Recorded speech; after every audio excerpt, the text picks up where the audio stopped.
आवडे म्हणून विठ्ठली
लेखा अंत पार नाही लेखा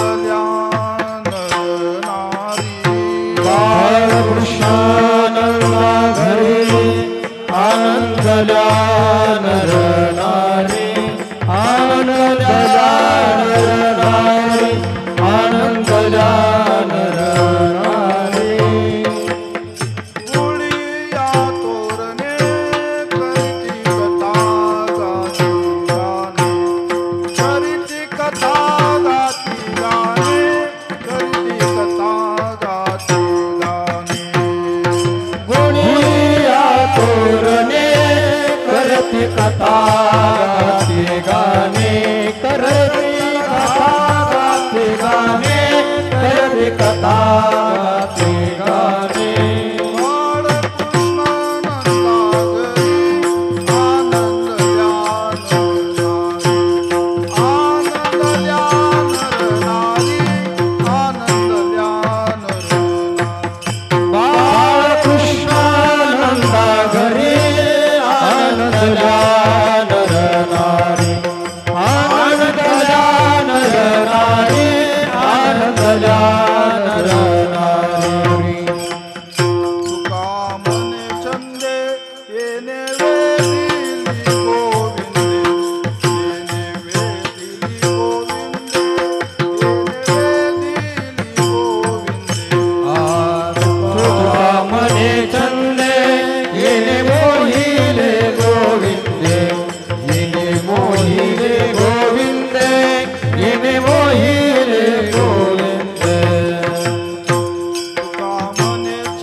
गोकुळीचा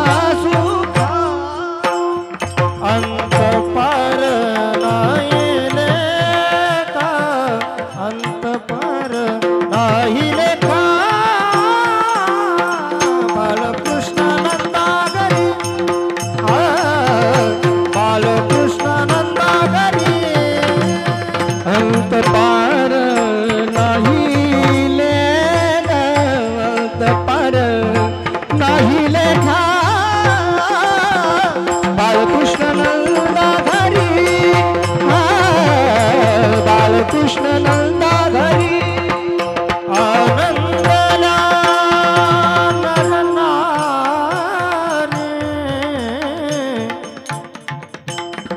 आनंद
नरनारे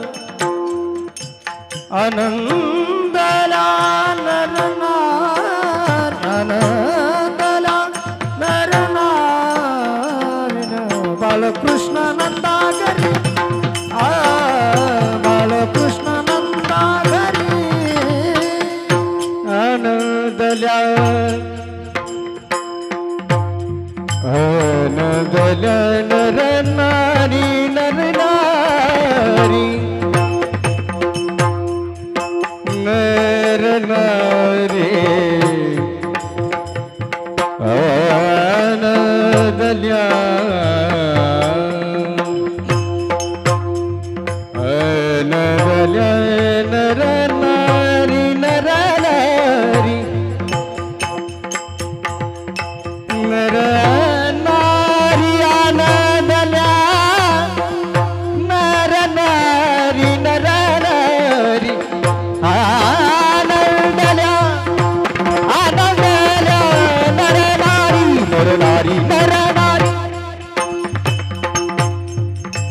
नरनारी नरनारी नरनारी हे आनंदला आनंदला नरनारी नारी नारी नरनारी आनंदला आनंदला आनंदला आनंदला आनंदला आनंदला नरनारी आनंदला नरनारी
गोकुळीच्या सुखा अंत पार नाही लेखा बाळकृष्ण नंदा घरी आनंदल्या नरनारी गुडिया तोरणे करीती कथा गाती गाणे बाळकृष्ण नंदा घरी आनंदल्या नरनारी तुका म्हणे छंदे तुका म्हणे छंदे येणे वेधिली येणे मोहिली गोविंदे बाळकृष्ण नंदा घरी आनंदल्या नरनारी विठ्ठल विठ्ठल विठ्ठल विठ्ठल हरी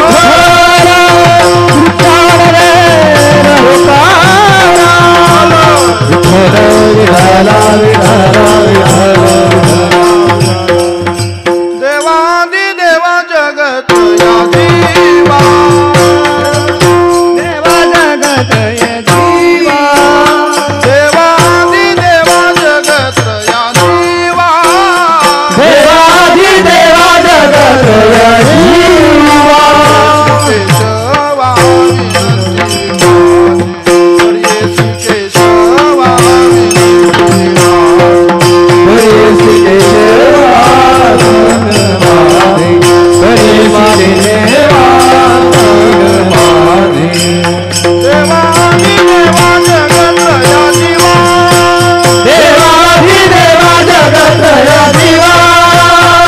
देवादी देवा जगत या देवा देवादी देवा जगत या देवा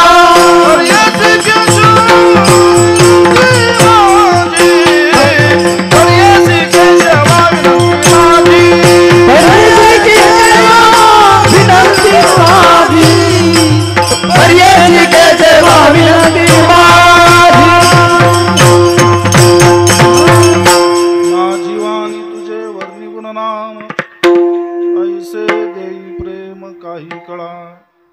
नमो सद्गुरु तुकया ज्ञान दीपा नमो सद्गुरु सच्चिदानंद रूपा नमो सद्गुरु भक्त कल्याण मूर्ती नमो सद्गुरु भास्करा पूर्ण कीर्ती सेवेलागी सेवक झालो सेवेलागी सेवक झालो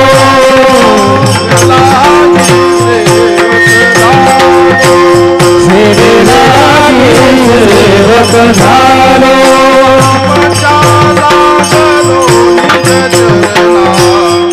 तुमच्या लागलो निज चरणा आहो स्वामी तुकया देवा आहो स्वामी तुकया देवा तुमच्या लागलो निज चरणा तुमच्या लागलो निज चरणा आहो स्वामी तुकया देवा आहो स्वामी तुकया देवा सेवक झालो सेवक झालो सेवक झालो सेवेलागी सेवक झालो तुमच्या लागलो निज चरणा तुमच्या लागलो निज चरणा स्वामी तुकया देवा अहो स्वामी तुकया देवा निज चरणा तुमच्या निज चरणा स्वामी तुकया देवा अहो स्वामी तुकया देवा यावरी न करावा अवेर श्री विठ्ठल हृदया जगद्गुरु संत श्रेष्ठ शिरोमणी श्रीमंत तुकोबराई चैतन्य महाराज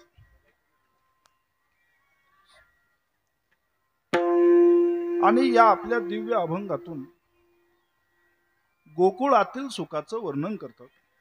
गोकुळीच्या सुखा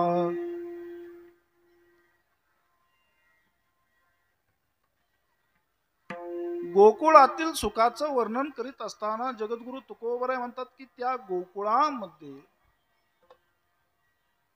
एवढ्या मोठ्या प्रमाणात सुखाची रेलचेल निर्माण झाली की त्या सुखाला अंतही राहिला नाही आणि पारावार देखील राहिला नाही. त्या सुखाचं वर्णन जगद्गुरु तुकोबरायांनी आपल्या अभंगामध्ये या ठिकाणी केलेलं आहे.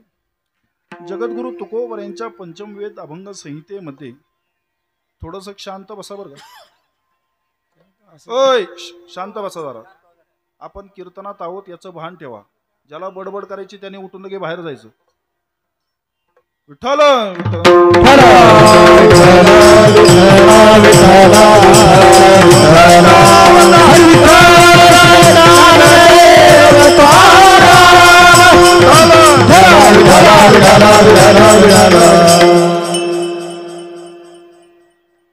त्या गोकुळातील सुखाचं वर्णन करतात. त्या अमोघ सुखाची, त्या शाश्वत सुखाची प्राप्ती गोकुळवासियांना झाल्याच्या नंतर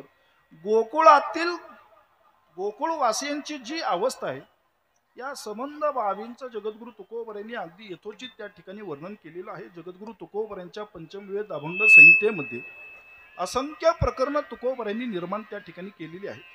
काही बाळ क्रीडेचं प्रकरण आहे, काही खेळीयाची प्रकरण आहेत, नाट आहेत, पत्रिका आहेत, अशी नाना प्रकरण तुकोबरायांनी आपल्या गाथेमध्ये अगदी यथोचित अशा प्रकारे त्याची मांडणी केलेली आहे.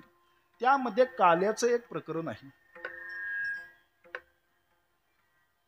की आपल्या भक्तीचा परमोच्च क्षण साधत असताना भगवंताच्या हाताने जो प्रसाद त्या ठिकाणी, जो सुखाचा घास त्या ठिकाणी गोकुळवासियांनी प्राप्त केला,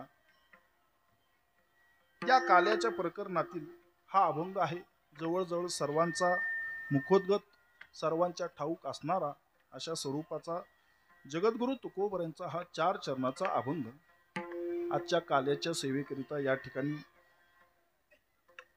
घेतलेला आहे. थोर साधुवर्य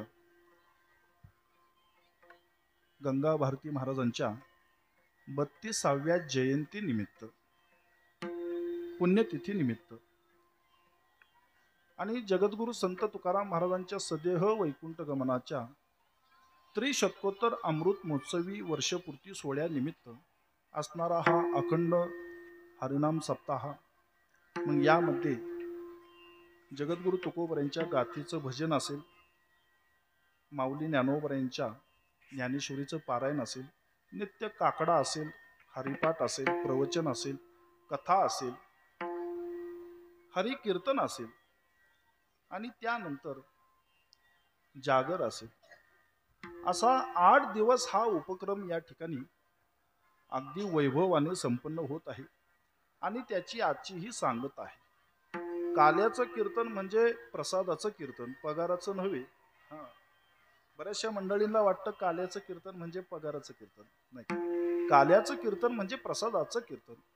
त्या भगवान परमात्म्याच्या चरित्राचं वर्णन करायचं, त्याच्या चरित्राचे पोवाडे गायचे, त्याचं चरित्र, त्याची कथा मोठ्या आनंदाने भक्तिभावाने श्रवण करायची आणि त्यानंतरच तो काल्याचा प्रसाद त्या ठिकाणी आपण सेवन करायचं. हेची अनुवाद सदा सर्व काळ करुणी गोपाळ काला सेवाजी, असा वारकरी संप्रदायाचा त्या ठिकाणी दंडक आहे.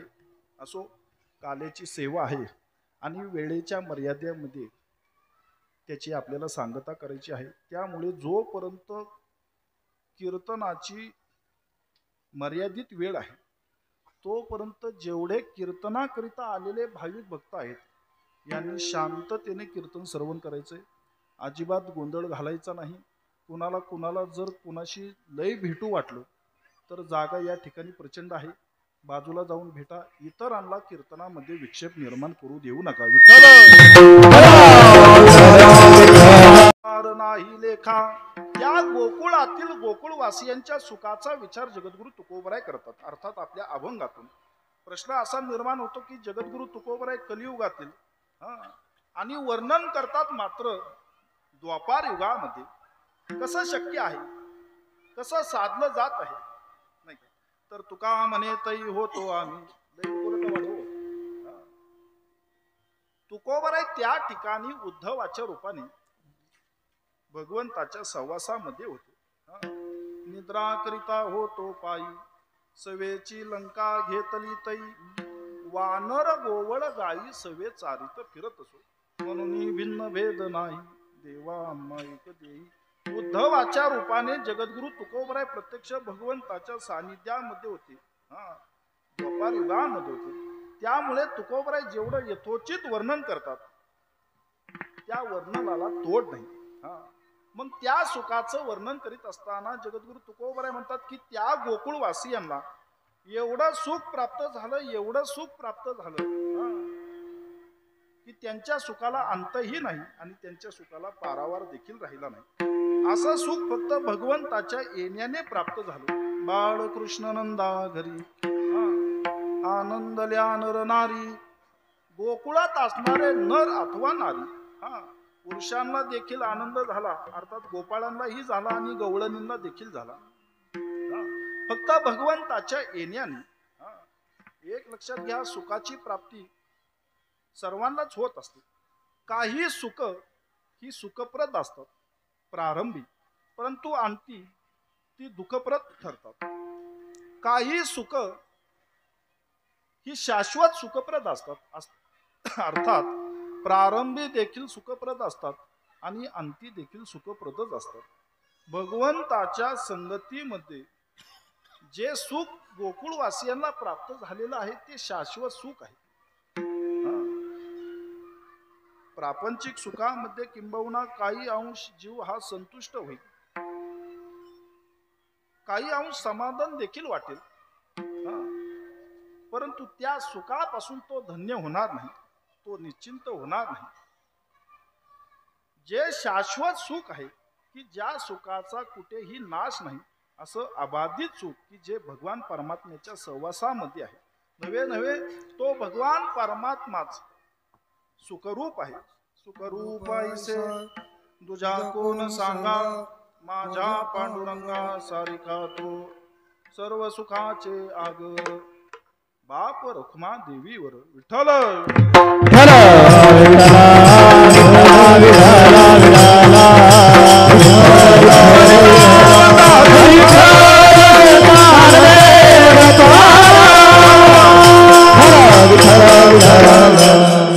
भगवान परमात्माचा सुखरूप आहे. मग त्या भगवंताची प्राप्ती झाल्याच्या नंतर कोणतं सुख उन राहणार आहे? तो सर्व सुखाचा अधिकारी आहे, सर्व सुखाचे आगर असा तो भगवान परमात्मा आहे. मग त्याच भगवंताची प्राप्ती गोकुळवासियांना झाली म्हणून तुकोबराय म्हणतात अंत पार नाही लेखा. आता त्यांच्या सुखाचा अंतही नाही, पारावरही नाही.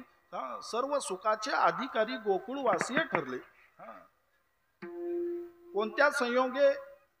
तर गोकुळात भगवान परमात्म्याच्या येण्याने. आता त्याही गोकुळामध्ये तो भगवान परमात्मा आला आणि या देहरूपी गोकुळामध्ये देखील आला. संतांचं मोठं वैशिष्ट्य आहे.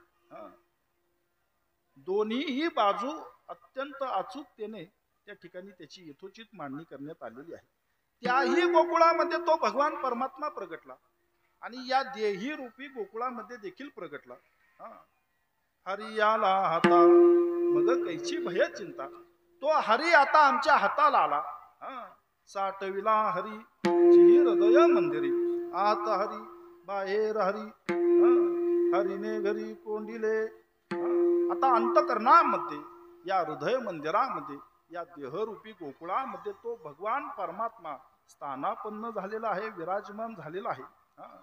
मग एकदा का या देहरूपी गोकुळामध्ये तो भगवान परमात्मा प्रगटला, स्थानापन्न झाला की अंत पार नाही लेखा. या देहरूपी गोकुळामध्ये तो आला. तो सहज असा प्राप्त होत नाही. जो मोठमोठ्या ऋषीवर्यांच्या ध्यानातही न येणारा तो भगवान परमात्मा योग्यानी जना ध्यानी ते सुख आसनी शयनी. हरी सुख फावले रे, हरी सुख फावले रे. योग्यांच्याही ध्यानात न येणारा तो भगवान परमात्मा गोकुळवासियांच्या समवेत क्रीडा का करू लागला? हा. विचार करण्याजोगी गोष्ट आहे. हा. गोपाळ गवळणी गोकुळवासीय एवढे अधिकार संपन्न होते का? तर होते महाराज. त्याचं कारण आहे, वरपंगाने कसे जरी गोकुळवासीय भासू लागले असले तरी वास्तविक गोपाळांचं वर्णन केलेलं आहे. गवळीयांची ताक पिरे, ती गवळ्यांची पोरं. गायी सांभाळणे, दूध काढणे, दुधाचं दह्यामध्ये रूपांतर करणे, दह्याचं लोण्यामध्ये रूपांतर करणे, ताक निर्माण करणे, ते विकणे, हा त्यांचा व्यवसाय, गवळ्याचा व्यवसाय. दूध दही तूप लोण्याचा व्यवसाय. मग हवं तेवढं पाहिजे तेवढं प्रचूर प्रमाणामध्ये दही दूध तूप भक्षण करावं, आणि ते लोणी खाल्ल्यानंतर तसेच हात आपल्या अंगाला पुसावे. 8-8 दिवस महाराज आंघोळ्या गोकुळवासियांच्या नसायच्या. दही दूध तूप लोणी खाल्लं की तसंच अंगाला हात पुसायचं. लहान लेकरू एखादं खाऊ खाल्ल्यानंतर अंगाला हात पुसतं का नाही? जे जाणते आहेत ते शर्टातून खिशातून रुमाल काढतात, रुमालाला हात पुसतात, नाही का, आणि पुन्हा तोच रुमाल खिशात ठेवला जातो. परंतु गोकुळवासी जसं भक्षण केलं की तसेच उष्टे हात आपल्या अंगाला पुसायचे. अर्थात कपडे देखील मळलेले, आणि स्नानही नाही. न लगे आंघोळी तोंड धुवावे अशी त्यांची वृत्ती होती, अवस्था होती. एक लक्षात घ्या, भगवान परमात्मा तुम्ही कोणतं वस्त्र नेसलाय, किती दर्जाचं नेसलाय याच्याकडे पाहत नाही. तुमच्या अंतकरणामध्ये किती मोठा भक्तिभाव आहे याचा विचार भगवान परमात्मा करीत असतात. काही न लगे एक भावची कारण देव भावाचा भुकेला. तो भावाचा भुकेला आहे, प्रेमाचा भुकेला आहे. म्हणून तुकोबरांचं सुंदर प्रमाण आहे. लौकिका पुरती नवे माझी सेवा, अनन्य केशवा दास तुझा. तुका म्हणे नको वरपंग देवा, वरपंग असणारी सेवा मला नकोय. अनन्य भावाने मी तुला शरण आहे. म्हणून जगद्गुरु तत्वाला कोणीही पोचत नाही. आज आपण नाना प्रकारे शृंगार करतो, ड्रायक्लिंग केलेली कपडे घालतो म्हणून आपण खूप मोठे भाविक आहोत असं नाही. अंतकरणामध्ये त्या भगवंताविषयी साधू संतांबद्दल किती आदर आहे याचा विचार होणं अपेक्षित आहे. विठ्ठल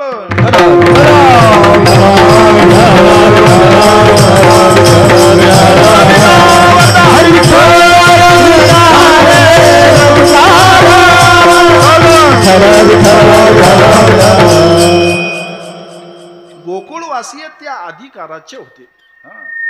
कसे जरी असले तरी अंतकरणामध्ये त्या भगवंताविषयी मोठा प्रेम भाव होता. कोण पोरे चांगली. 8-8 दिवस महाराज आंघोळ्या नाही, तसंच दही दूध तूप लोण्याने अंग माखलेलं तयाची अंगी गुरट घालणे. अंगाचा कुबट अशा स्वरूपाचा वास यायचा, गंध यायचा. एखाद्याच्या शरीराचा जर गंध येऊ लागला तर त्याच्या जवळ आपण बसणार नाही, नाही का. आता नशिबाने सुदैवाने हित तसा कोणी नाही, हा भाग निराळा. नाहीतर चटकन लोक आपापली जागा सोडून बाजूला जाऊन बसले असते, नाही का. अशा स्वरूपाचे गोपाळ. परंतु ते भगवंताला प्रिय होते. भगवान परमात्मा त्यांच्या समवेत क्रीडा करीत होता, लीला करीत होता. त्याचं कारण आहे, एवढा त्यांचा छंद देवा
छंद होता. काय सेवा भक्ती ते फक्त त्या भगवंताची उपासना करावी, त्याची आराधना करावी. विठ्ठल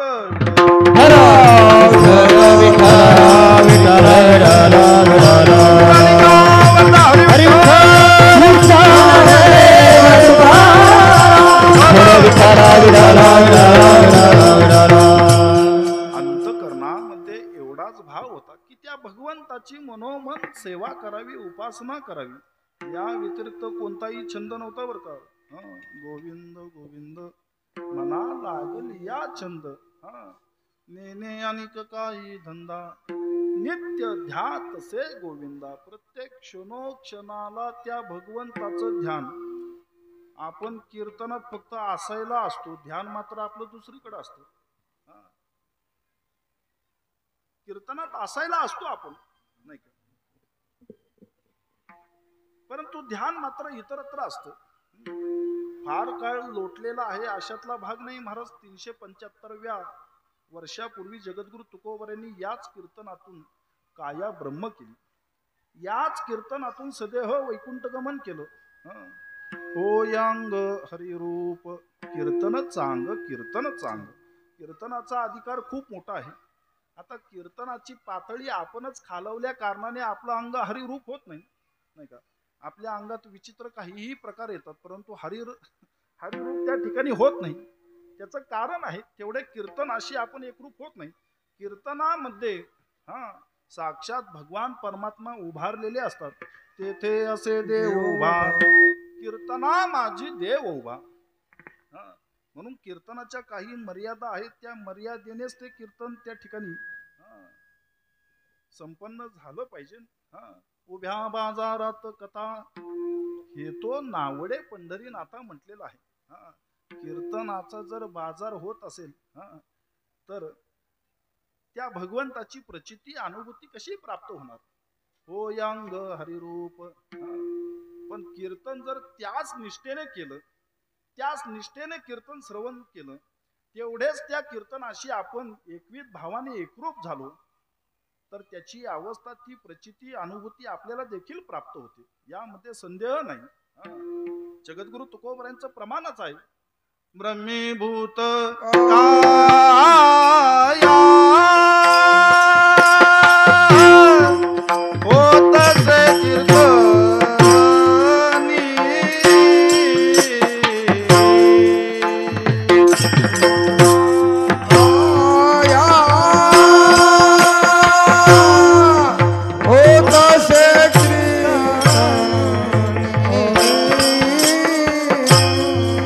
ब्रह्मीभूत काया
जगद्गुरु तुकोबारायांनी सदेह वैकुंठगमन केलं. म्हणून कीर्तनाचा अधिकार सामान्य नव्हे महाराज. कीर्तनात बडबड केल्याने बेडकाच्या जन्माला जावं लागतं. लॉकडाऊनच्या नंतर जो पावसाळा आला, कोणी बेडकांचा आवाज ऐकला का महाराज? सांगा बरं. 2 वर्ष लॉकडाऊनचे झाले आणि तिसऱ्या वर्षी लॉकडाऊनच्या उत्तरार्धामध्ये आणि तिसऱ्या वर्षी जेवढा पाऊस झाला, बेडकांचा आवाज अजिबात आला नाही. नाहीतर पावसाळा आला, डबकी साचू लागली की बेडकांचा आवाज येतो, डराव डराव डराव डराव. त्याचं कारण आहे, लॉकडाऊनच्या कालखंडामध्ये एवढे भव्य दिव्य सोहळे झालेच नाही. प्रातिनिधिक स्वरूपामध्ये त्या ठिकाणी सेवा त्या ठिकाणी पार पडल्या. आता एवढा मोठा समाज नाही, त्यामुळं कीर्तनामध्ये बडबड करण्याचा प्रश्न नाही.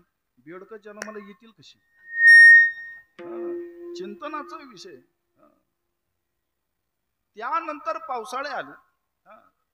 पहा आता काही अंश बेडकांच्या ओरडण्याचा आवाज आपल्याला येऊ लागलेला आहे, नाही का? आता पुढल्या येणाऱ्या पावसाळ्यामध्ये बेडकांचे आवाज आले की ओळखायचा, हा बेडूक दैठण्याचा बरं का. काल्याच्या कीर्तनामध्ये खूप बडबड करत होता. कीर्तनाच्या मर्यादा सांभाळा. होयांग हरिरूप. आपण कोणत्या संयोगाने या ठिकाणी येऊन विराजमान होतो याचं आपण भान ठेवलं पाहिजे. बाकी चर्चा करायला आयुष्य पडलेलं आहे. क्षणोक्षणी करावा विचार, तरावया पार भव सिंधू. आपुलिया हिता जो असे जागता, या न्यायाने तो परमार्थ झाला पाहिजे, ती सेवा झाली पाहिजे. भगवंताची प्राप्ती आपल्याला होत नाही. ऋषी मुनिवर्यांना झाली नाही, योगिया मुनी जनाध्यानी. गोकुळवासियांना का झाली? सामान्य होते. राणीमान देखील खूप पराकोटीच होता, अशातला काही भाग नव्हता. कोण पोरे चांगली, परंतु अंतकरणामध्ये भगवंताविषयी आदर होता, भगवंताविषयी प्रेम होतं आणि तो त्याचाच भुकेला आहे. थोर प्रेमाचा भुकेला हाची दुष्काळ तयाला. अहो शबरीला त्यांनी भेट दिली. शबरीची उष्टी बोरं त्या ठिकाणी त्या भगवंताने सेवन केली, मोठ्या आवडीने खाल्ली. मग आपल्या घरचं पंचपक्वान तो का सेवन करत नाही, का ग्रहण करत नाही, याचा विचार करा. लौकिकाकरिता सेवा नकोय. आपण केलेली सेवा ही त्याला पटली पाहिजे, त्याला रुजली पाहिजे, त्याला मानवली पाहिजे. आपण केलेल्या सेवेने तो संतुष्ट झाला पाहिजे, तर त्या सेवेची कुठंतरी पोच पावती आपल्याला प्राप्त होत असते, त्याची फलश्रुती त्या ठिकाणी आपल्याला प्राप्त होत असते. यातून आपल्याला एकच आदर्श घ्यावा, उपासना असावी. आपल्या जीवनाचा भक्ती मार्ग असावा, तर तो गोकुळातील गोपाळांसारखा असावा. विठ्ठल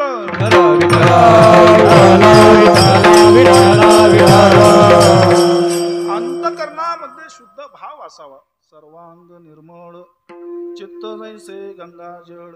वरतून किती जरी साफसफाई केली तरी भगवंताची प्राप्ती नाही. नाही जीवन निर्मळ काय करेल साबण?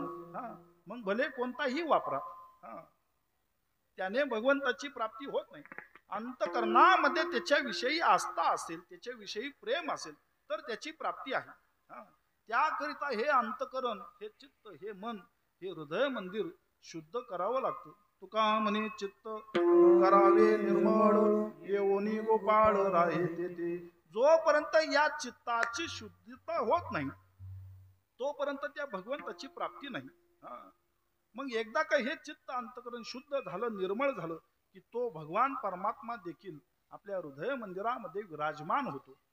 मग अंतकरणामध्ये त्याच्या भेटीची आर्तता निर्माण होते, आतुरता होते की कधी एकदा मी कृष्णाला पाहीन, कधी एकदा कान्हाला पाहीन, कधी एकदा पंढरीनाथाला पाहीन, नाही का?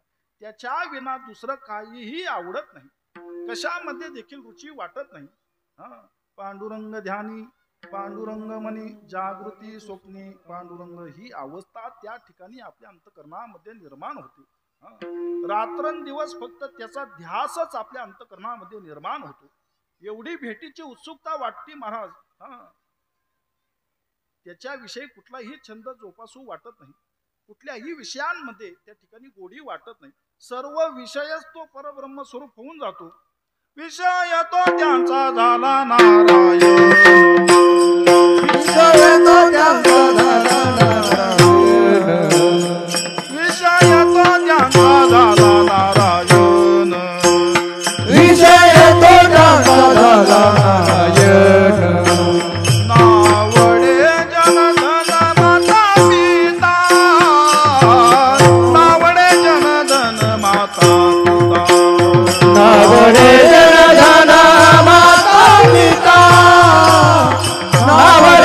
जनधन माता पिता विषय तो त्यांचा झाला नारायण तो त्यांचा झाला नारायण तो त्यांचा झाला नारायण विषय तो त्यांचा झाला नारायण नावडे जनधन माता पिता नावडे जनधन माता पिता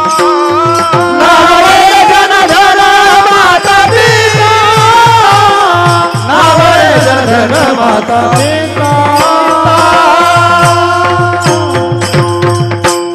सर्व विषय तो परब्रह्म स्वरूप होऊन जातो. नावडे जनधन माता पिता जनामध्ये अर्थात समाजामध्ये रुची वाटत नाही, धनामध्ये रुची वाटत नाही, सगळ्या सोयऱ्यांमध्ये देखील रुची वाटत नाही. विठ्ठल वित्त गोत चित्त सर्वांमध्ये आता फक्त विठ्ठल आणि विठ्ठलच. जसं मी प्रमाण देऊन गेलो, आत हरी बाहेर हरी हरीने घरी कोंडिले, एवढं त्या भगवंताशी आपण एकरूप होऊन जातो.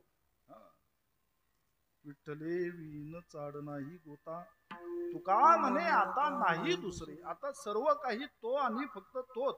विठ्ठल बाप माय चुलता, विठ्ठल भगिनी आणि भाता, विठ्ठले विन चाड नाही गोता, तुका म्हणे आता नाही दुसरे. कृष्ण माझी माता, कृष्ण माझा पिता, बहिणी बंधू चुलता कृष्ण माझा. एवढं त्या भगवंताशी एकरूप व्हावं लागतं, तेव्हा कुठे तो आपल्याला दर्शन देतो. गोपाळ होते तसे, म्हणून त्या शाश्वत सुखाची अनुभूती गोकुळवासियांनी घेतली. असा सहज तो परमात्मा भेटत नाही. सर्व काही त्याच्या चरणी समर्पित करावं लागतं. अर्थात धनदौलत नव्हे, ज्या भगवंताने या सृष्टीची निर्मिती केलेली आहे तो तुमच्या पैशावर थोडाच उभा आहे. लोक म्हणतात की अमुक अमुक एवढी दक्षिणा भगवंताच्या चरणी वाहिल्यामुळे तो प्रसन्न होईल. वाहू दक्षिणा तरी धातू नारायण. अहो सर्व काही त्यानेच निर्माण केलेलं आहे, सर्व ठिकाणी तोच आहे. विश्वदेव सत्यत्वे शून्य स्थावर जंगम व्यापुनी राहिला कळ, बाप रखुमा देवी वरून विठ्ठलू सकळ. जगद्गुरु तुकोबर म्हणतात, भगवंता पांडुरंगा सर्व काही तूच निर्माण केलेलं आहे, मग तुझंच तुला अर्पण करण्यामध्ये काय स्वारस्य आहे. म्हणून तुका म्हणे माझा अवघे तुझे नाम. भगवंताची प्राप्ती करायची असेल तर अंतकरण शुद्ध असावं, मनामध्ये त्याच्या भेटीची आर्तता असावी, त्याच्याविषयी प्रेम असावं. जर त्याच्याविषयी आपल्या अंतकरणामध्ये तो मायेचा प्रेमाचा ओलावा असेल तर तो देखील आपल्याकरिता धावून येतो, आपली वाट पाहतो. वाट पाहे उभा भेटीची आवडे, कृपाळू तातडे होता वेळ. तुका म्हणे ऐसे आर्त ज्याचे मनी, तुका म्हणे ऐसे आर्त ज्याचे मनी, तुका म्हणे ऐसे आर्त ज्याचे मनी, तुका म्हणे ऐसे आर्त ज्याचे मनी.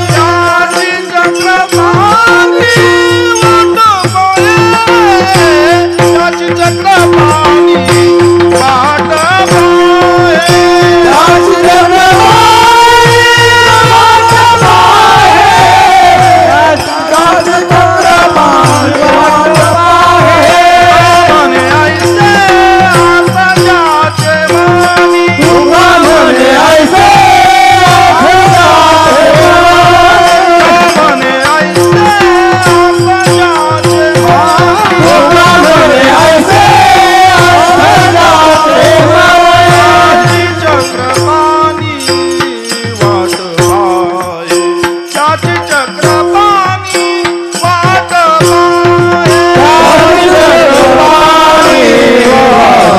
पाहे, त्याची चक्रपाणी वाट पाहे. त्याची चक्रपाणी वाट पाहे कुणाची, तुका म्हणे ऐसे आर्त ज्याचे म्हणे. त्याच्या भेटीची आर्तता त्या ठिकाणी अंतकरणामध्ये असावी. अंतकरणामध्ये भाव नसेल तर त्याची प्राप्ती कशी होईल. मनी नाही भाव आणि देवा मला पाव. भले 16 सोमवार जरी केले आणि मनात भावच नाही, कशाला तो बाबा प्रसन्न होईल? हं? अंतरीची घेतो अंतकरणामध्ये भाव असावा, त्याच्या भेटीची उत्सुकता असावी. विठ्ठल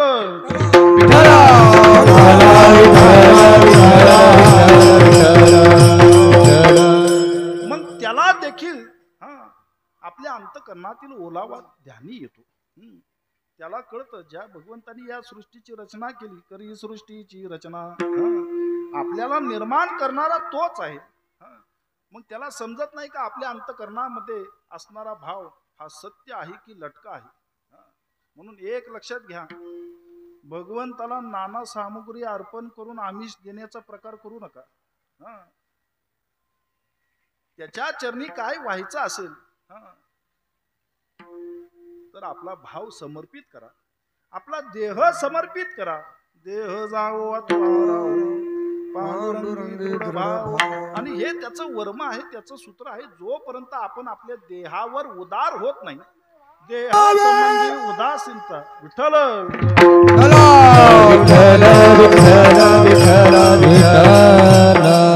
देहासंबंधी जोपर्यंत उदासीनता निर्माण होत नाही, देहावर आपण उदार होत नाही, देहासंबंधी असणारी आसक्ती आपली संपुष्टात येत नाही, तोपर्यंत त्या भगवंताची प्राप्ती नाही. म्हणून तुकोबरायांनी प्रार्थना केली, देवा आता ईसा करी उपकार, देहाचा विसर पाडी मज. म्हणून उदासीनाच्या लागे तुका म्हणे दहावे मागे.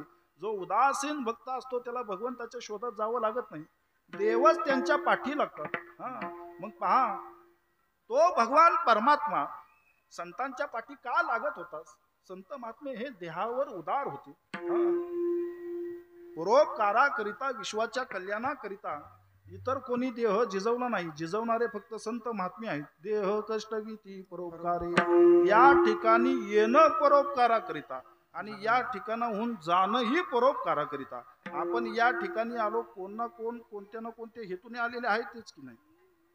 आमचा हेतूनी रडा, मागच्यांचा हेतूनी रडा, पुढं बसल्यांचा हेतूनी रडा, तुम्हा सर्वांचा हेतूनी रडा, नाही का? कोण ना कोण, कोणत्या ना कोणत्या हेतूनी या ठिकाणी विराजमान झालेला आहे. निस्वार्थ भावनेने असं कोण या ठिकाणी आहे? संतांचं या ठिकाणी येणं हे देखील परोपकाराकरिता आहे. येते उपकारासाठी, येते उपकारासाठी, येते उपकारासाठी, येते उपकारासाठी,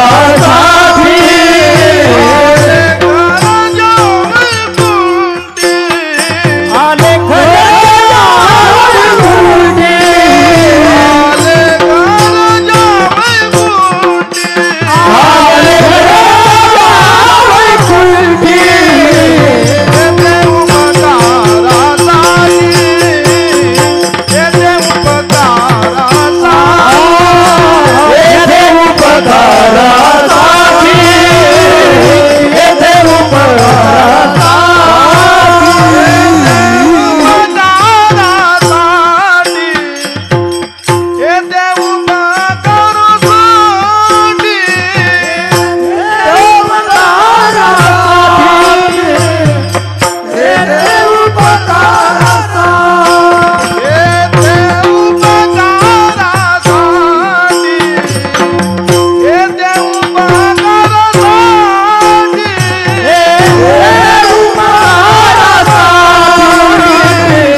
आले घर जावे. म्हणून एकमेव संत महात्मे असे आहेत की जे परोपकाराकरिता इहलोकी अवतरित होतात. देहासंबंधी त्यांची आसक्ती नाही. म्हणून देवईची चरणीची माती धावत चालती चालती मागे मागे मागे. अशा संत महात्म्यांची पाय धूळ त्यांचे रजकण आपल्या भाळी लावायला मिळावेत. हा, बघा जगद्गुरु तुकोबरांच्या पालखी सोहळ्यामध्ये अश्वाचं रिंगण होतं आणि तो अश्व धावल्याबरोबर अवघे भाविक त्या अश्वाच्या पायाखालची माती आपल्या कपाळी लावण्याकरिता त्याच्या पाठोपाठ धावतात. ही आपली अवस्था आहे, सामान्य अवस्था आहे. ही खूप प्रचंड अशी मोठी आहे, अशातला काही भाग नाही. परंतु तो भगवान परमात्मा संतांच्या पाठोपाठ धावत असतो, संतांच्या पायाखालची माती आपल्या कपाळी लावायला मिळावी म्हणून. संत महात्म्यांच्या संगतीमध्ये म्हणून भगवान परमात्म्याला सुखाचा अनुभव येतो. आणि त्या सुखाकरिता वैकुंठ सोडून संत सदनी राहिला. मग पहा, जीवनामध्ये संगत असावी संतांची. संग न धरावा दुर्जनाचा, करी संतांचा सायास. ज्याच्या जीवनामध्ये, ज्याच्या आयुष्यामध्ये संतांची संगत आहे, संत विचारांची संगत आहे, संत वाङ्मयाची संगत आहे, जीवन त्याचंच कृतार्थ होणार, जीवन त्याचंच धन्य होणार. त्याच्या संगतीत गेला की त्याच्या जीवनाचा उद्धारच. विठ्ठल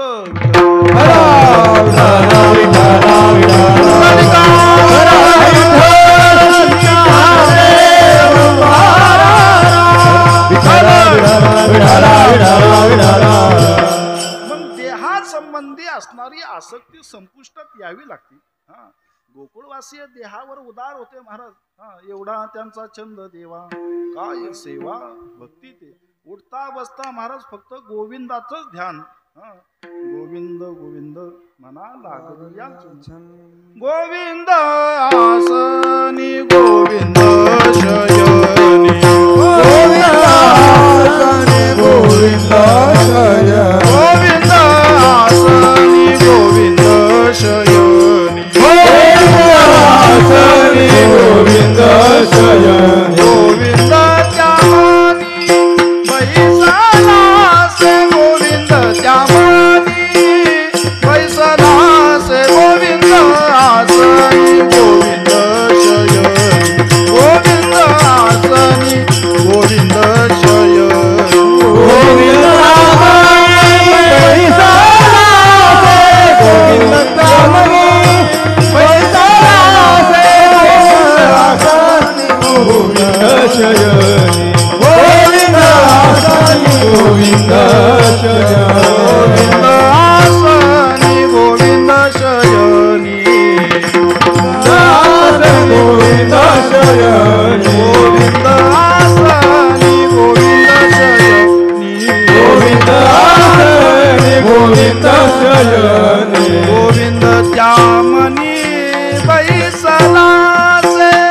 गोविंद त्यामनी बैसला से, त्यामनी बैसला से गोविंद त्यामनी बैसला से, आसनी गोविंद शयनी, गोविंद आसनी गोविंद शयनी, गोविंद आसनी गोविंद शयनी, गोविंद आसनी गोविंद शयनी. गोविंद त्यामनी बैसला से, त्यांच्या अंतकरणामध्ये, त्यांच्या मनामध्ये फक्त गोविंदच.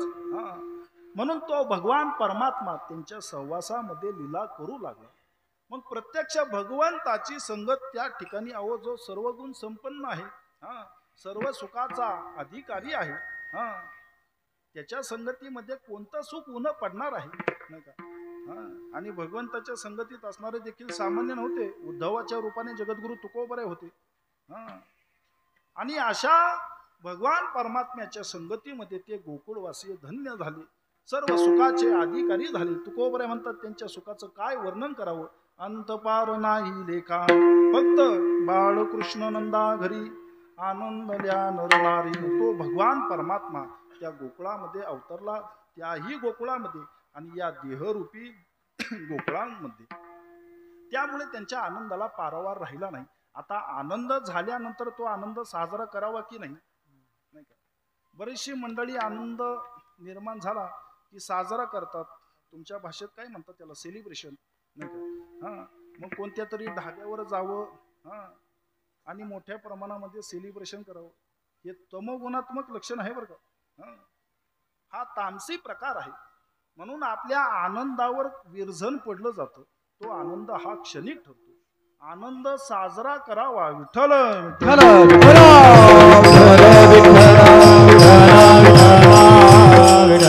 आनंद साजरा करावा शुद्ध सात्विकतेने.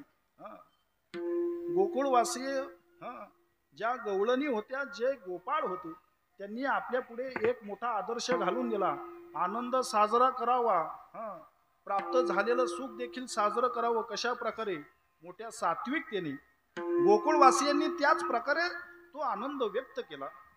गुडिया तोरणे गुडिया तोरणे गुडिया तोरणे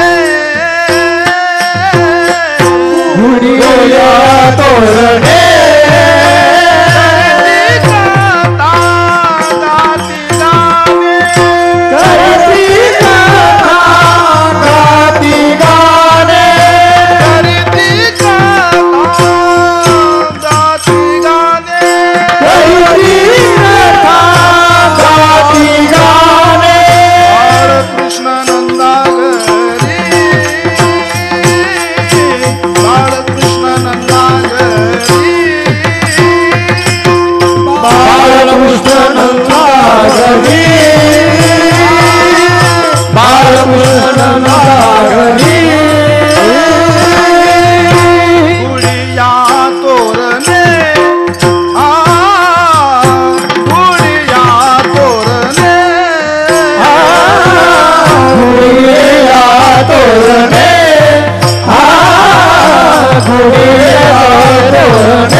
साजरा केला मोठ्या सात्विकतेने. कशा प्रकारे? नीट लक्षपूर्वक ऐका. गुडिया तोरणे. आता आनंद प्रकट करू लागली. त्या भगवंताची प्राप्ती झाली. सर्व सुखाचा अनुभव त्या ठिकाणी आला. मग अंतःकरणातील आनंद प्रकट करावे की नाही? सडा समार्जन करून प्रातकाळी गवळणी उठल्या. अर्थात पूर्वीच्या गवळणी पहाटे उठायच्या. गवळणीनो जरा इकडे पहा. आत्ताच्या गवळणी सूर्य डोक्यावर जरी आला तरी पहाटे गवळणी उठायच्या. सडा समार्जन केलं. आनंद प्रकट करू लागल्या. दारासमोर सुंदर प्रकारची गुढी उभारली. गुढी उभारण्याची पद्धत द्वापर युगापासून आहे बरं का. उग ह्याचं त्याचं ऐकावं आणि घोडी उभारू नये आणि झेंडे उभारा. येथे वडील जे जे करीती. वाड वडिलांनी जी शिकवण दिली, वाड वडिलांपासून चालत आलेली जी परंपरा आहे, त्याचप्रमाणे आपण अनुकरण करावं. नवे करू नये, जुने सांभाळावे ज्याचे त्याने. याचं त्याचं ऐकलं की संस्कृतीचा नायनाटच झाला म्हणून समजा. गुढी उभारली, सडा समार्जन केलं, दाराला सुंदर प्रकारनं तोरणं बांधली. सडा समार्जन केल्यानंतर महाराज गवळणींच्या सुना होत्या. सुंदर प्रकारच्या रांगोळ्या त्या ठिकाणी गवळणींच्या सुना काढू लागल्या बरं का. म्हणजे थोडक्यात पूर्वीच्या गवळणींच्या सुनांना रांगोळ्या यायच्या. आत्ताच्या येतात की नाही काही ठाऊक नाही. आत्ताच्या गवळणींना रांगोळ्या नाही आल्या की त्यांच्याकरिता बाजारामध्ये 50 रुपयाला 3 छाप मिळतात. एक स्वस्तिकचा असतो, एक लक्ष्मीच्या पावलांचा असतो आणि एक फुलाचा वगैरे नक्षीदार छाप असतो. त्या छापामध्ये आपण गौरायांच्या वेळेस पाहतो, त्या छापामध्ये रांगोळी टाकली जाते आणि ती गवळणीची सून अशी तो छाप आपटली. टक्क्याने आपटलं की लक्ष्मीची पावलं उमटली जातात. आता मला सांगा, जी लक्ष्मी पाय आपटतच घरात येते ती सुखाने नांदल कशी? हं. त्या काळातील गवळणी हाताने रांगोळी काढायची. हं. अगदी नानाविध प्रकारे हं. अष्टदळ काढिले अंगणी एवढंच प्रमाण घ्या. हं. नाना प्रकारच्या रांगोळ्या रेखाटायच्या. हं. आपापला आनंद त्या गवळणी व्यक्त करू लागले. मोठ्या आवडीने प्रेमाने त्या भगवंताच्या चरित्राच्या कथा करू लागले. करीती कथा गाती गाणे. हा पहा, मराठवाड्यातले सप्ते आता देहू मध्ये चालू आहेत. मुकाट्याने स्वयंपाक करणार नाही, काहीतरी ज्ञानोबरांची ओवी गातील. हा नाथांची भागवतातील एखादी ओवी गातील. एखादा अभंग गात गात तो स्वयंपाक त्या ठिकाणी ती मंडळी तयार करतात. त्याच पद्धतीने गवळणी मोठ्या आनंदाने भगवान श्रीकृष्णाचे पोवाडे गाऊ लागलेले आहेत. आपला आनंद साजरा करू लागलेले आहेत. फक्त भगवंताच्या येण्याने बाळकृष्ण नंदागरी सर्वांना आनंद झालेला आहे. आनंदल्या नर नारी. मग आता आनंद व्यक्त केला, त्याच्या भेटीची उत्सुकता अंतकरणामध्ये निर्माण झाली आणि जो तो नंदाच्या वाड्याकडे धावू घेऊ लागला. नंदाच्या वाड्याबाहेर महाराज मोठी बारी लागली. जशी आषाढी कार्तिकी वारीला पंढरीला लागती. अगदी गोपाळपुऱ्यापासून 2-2, 3-3 दिवस गोपाळ बारीमध्ये कधी एकदा कृष्णाला बघेल, कधी एकदा त्या कृष्णाला अंतकरणामध्ये साठवेल, ही प्रत्येकाची अवस्था त्या ठिकाणी निर्माण झाली. जो तो कृष्णाला पाहण्याकरिता उत्सुक झाला. महाराज, तो भगवान श्रीकृष्ण आहेच तेवढा सुंदर. सावळे परब्रह्म आवडे या जीवा, मने मन राणीवा गर केले. राजस सुकुमार मदनाचा पुतळा, रवी शशिकळा लोपल्या. म्हणून जगद्गुरु तुकोबराय त्याच्या व्यतिरिक्त इतर कशातही सुख मानलंच नाही. तुका